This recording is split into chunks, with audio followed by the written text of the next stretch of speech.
Dangerous dengue এই নিয়ে প্রত্যেক বছর ঠিক এই সময় আমাদের দীর্ঘ আলোচনা করতে হয়, কিন্তু আলোচনা থাকে কলকাতা কিংবা শহরতলির বিভিন্ন জায়গায়। কারণ আমরা দেখি বারবারই শিরোনামে উঠে আসে আমাদের শহর কলকাতা, লাগোয়া দমদম, অন্যদিকে বেহালা, দুই পরগনা, ডেঙ্গির প্রকোপ সেখানে বাড়ে। কিন্তু এবার দেখছি আমরা ম্যালেরিয়ার পর ডেঙ্গির প্রকোপ পুরুলিয়ায়। শুধুমাত্র পুরুলিয়া নয়, জেলার বিভিন্ন প্রান্তে। আগে পুরুলিয়ার কথা আপনাদের বলি। সূত্রের খবর, জেলায় ডেঙ্গি আক্রান্তের সংখ্যা 18। এরই মধ্যে পুরুলিয়া দেবেন মাহাতো মেডিকেল কলেজ ও হাসপাতালে চিকিৎসাধীন 5 জন। ডেঙ্গি আক্রান্তের সংখ্যা সবচেয়ে বেশি বলরামপুর ব্লকে। ইতিমধ্যে সচেতনতা বাড়াতে জেলা স্বাস্থ্য দপ্তরের পক্ষ থেকে শুরু হয়েছে প্রচার। মেয়ে ভর্তি আছে। কত বয়স? 16 বছর। কি হয়েছে? ডেঙ্গু, নিউমোনিয়া, মাথা দরদ দিচ্ছে। তো ডেঙ্গু হয়েছে কি করে বুঝলেন? এটা আনার বাদেই বুঝলি, মেনু চেক করালো। ডেঙ্গু মোট 18টা কেস গোটা জেলা মিলে। তার মধ্যে 7টা কেস হচ্ছে বলরামপুর এলাকাতে। এই 7টা কেসের প্রত্যেকটা আইডেন্টিফাইড। যে ফিল্ড রয়েছে সেই ফিল্ডে কোন আশা কাজ করছে, তারা কিভাবে ধরছে, সমস্তগুলো আমরা বলবো ডেঙ্গু পরিস্থিতি কোনো ভয়াবহ কিছু হয়নি। পরিস্থিতি নিয়ন্ত্রণে বললেন সিএমওএইচ। পুরুলিয়ার ছবি আপনাদের দেখালাম, অন্যদিকে আরেক জায়গার ছবি দেখাবো।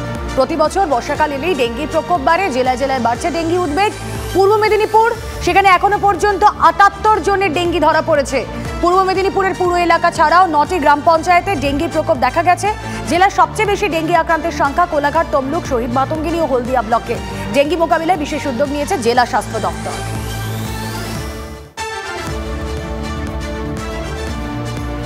1 মাস আগে থেকে এই ডেঙ্গু অভিযানে আমরা নেমেছি এবং বিভিন্ন জায়গায় রাস্তাঘাট পরিষ্কার, ড্রেনকে পরিষ্কার করা প্রতিনিয়ত, এবং বিভিন্ন রকমভাবে সচেতনতার ক্ষেত্রে আমরা বিভিন্ন জায়গায় মাইকিং করছি, লিফলেটিং করেছি, আমরা ব্যানার লাগাচ্ছি, এবং প্রতিটি বাড়িতে হাউস টু হাউস আমাদের কিন্তু ভিজিট হচ্ছে। এবং আমাদের ডেঙ্গুর জন্য একটা সেপারেট টিম কাজ করছে। একদিকে কনজারভেন্সি ডেঙ্গু আর একদিকে হেলথের জন্য ডেঙ্গুর টিম কাজ করছে। পৌরসভার পক্ষে আমরা অনেক দিন আগে থেকেই ডেঙ্গুর সমস্ত সার্ভে, বাড়ি বাড়ি হাউস টু হাউস, আমাদের বিভিন্ন কর্মী আছে, ডেঙ্গুর ভিসিটি টিম আছে এবং তাদের সুপারভাইজাররা আছে। প্রত্যেকটা টিম করে করে প্রত্যেকটা হাউস টু হাউস ওরা সার্ভে করছে, যাতে ডেঙ্গুকে আমরা আমাদের পৌরসভা থেকে একদম মুক্ত করতে পারি। আমাদের পৌরসভা যাতে পশ্চিমবঙ্গের মধ্যে ডেঙ্গু মুক্ত পৌরসভা হয়, সেজন্য আমাদের যেরকম যত রকমের ব্যবস্থা গ্রহণ করা প্রয়োজন আমরা করছি। আমাদের এই বছরে এখনও পর্যন্ত আক্রান্তের সংখ্যা হচ্ছে 78। সেইটা গত বছরে আমাদের ছিল 1028 জন। হ্যাঁ, তো তার তুলনায় 78 এখন অবধি আছে। তবে এখনও ডেঙ্গুর তো ট্রান্সমিশন সিজন সবে শুরু হয়েছে, বৃষ্টি সবে নেমেছে, তাহলে বর্ষার দিনগুলো, আগামী দিনগুলো তার একটু বাড়বে। কিন্তু সমস্ত রকম সচেতনতা এবং ব্যবস্থা নেওয়া হচ্ছে। প্রতিবার এই সময় ডেঙ্গির ভয় আমাদের চেপে ধরে কার্যত। জেলার বিভিন্ন প্রান্তে যে ছবি আপনাদেরকে দেখালাম, সত্যিই তো তা উদ্বেগ বাড়াচ্ছে। আসুন আমরা কথা বলি, বিশিষ্ট ভাইরোলজিস্ট ডক্টর সুমন পোদ্দার রয়েছেন আমাদের সঙ্গে। ডক্টর পোদ্দার, কলকাতা এবং সারাউন্ডিংস আমরা প্রত্যেক বছর ডেঙ্গির প্রকোপ বাড়তে দেখি, আর এবার জেলায় জেলায় যে ছবি দেখছি, পূর্ব মেদিনীপুর, পুরুলিয়া, ডেঙ্গির উদ্বেগ তো ক্রমশ বাড়ছে। হ্যাঁ, ঠিকই। বর্ষার পরে ডেঙ্গি একটু বাড়বে, এটা সবাই আমরা জানি। এটা সিজনাল একটা ভ্যারিয়েশন হয় খুব স্বাভাবিকভাবেই। অ্যাকচুয়ালি ঘটনাটা কি জানেন তো, যে আমরা যখন এই ডেঙ্গিগুলো হতে শুরু করে তখন আমরা ত্রাহি করি, তখন আমরা বিভিন্ন সরকারি জায়গার দোষ ধরার চেষ্টা করি, পুরসভার কথা বলি, সব ঠিক আছে, তারা তাদের কাজ নিশ্চয়ই করতে হবে। কিন্তু আমরা কি আমাদের নিজের কাজটা করি? সেটা কিন্তু করি না। চারদিকে এত আরবানাইজেশন হচ্ছে, এত মানে কলকারখানা, এত যা কিছু হচ্ছে, সেখানে যে ফ্রেশ জলগুলো জমছে বর্ষার পরে, শুধু সেইটুকুই তো আমার বাড়ির চারদিকের যদি প্রত্যেকে আমরা খেয়াল রাখি, তাহলেই কিন্তু ডেঙ্গু আর হওয়ার চান্স থাকে না। এবার যা শুরু হচ্ছে, আমরা যদি একটু সচেতন হই, তাহলে কিন্তু ডেঙ্গির আউটব্রেক বলতে যেটা বোঝায়, মারকাটারি ব্যাপার স্যাপার, সেই ব্যাপারটা কিন্তু আসবে না। কিন্তু এই জিনিসটা তো আমরা নিজেরাই বুঝি না। ডক্টর পোদ্দার, প্রত্যেক বছরই তো এই সচেতনতা থাকে, প্রত্যেক বছর আগে থেকে প্রিকশন বা আপনারা যেভাবে আমাদেরকে গাইড করেন, পুরো বিষয়টাই থাকে। কিন্তু তারপরেও যে পরিসংখ্যান দেখছি যে আরো বেশি উদ্বেগ বাড়াচ্ছে, এখনো পর্যন্ত যতজন ডেঙ্গি আক্রান্ত আমরা দেখতে পেয়েছি, সেটা কেন হয়? বছর বছর সেই সংখ্যাটা বেড়ে কেন যায় এত সচেতনতার পরও? না, বাড়ছে তার কারণটা যে সচেতনতা, মানুষ কি সচেতন হচ্ছে? সে তো হচ্ছে না। তাকে বলা হচ্ছে যে বাড়ির পাশের যে জমা জলটা আছে সেটা রেখো না, সে তো সেখানে তার দিকে পাত্তাও দিচ্ছে না। সেটা নাকি পুরসভার কাজ। হ্যাঁ, পুরসভার কাজ তো বটেই, কিন্তু বাড়ির মধ্যে কোন কোণিগুলিতে একখানা জল জমে আছে সেটা তো আমারও কাজ। আমিও তো পুরসভার পার্টি, আমিও তো একটা এই সমাজেরই অংশ। ডেঙ্গির প্রতিরোধ করতে হলে শুধু সরকার কেন, সরকারের সাথে আমাদেরকেও তো দাঁড়াতে হবে। সেই জিনিসটা লোকে করছে কোথায়? স্বাভাবিকভাবেই যেটা হয় যে ঢিলেমিটা দেখা দেয়, তারপর যখন ত্রাহি ত্রাহি অবস্থা হয় তখন মনে হয় গেল গেল সব গেল। তো এইটা তো প্রত্যেক বছরের ধর্ম। আর প্রত্যেক বছর এই সময় যে বর্ষার পরে যখনই একটু বৃষ্টি হচ্ছে বন্ধ হচ্ছে, হচ্ছে বন্ধ হচ্ছে, মানে জল জমার সুযোগ পাচ্ছে, তখনই কিন্তু ডেঙ্গুর মশার ব্রিডিংটা শুরু হয়ে যায়।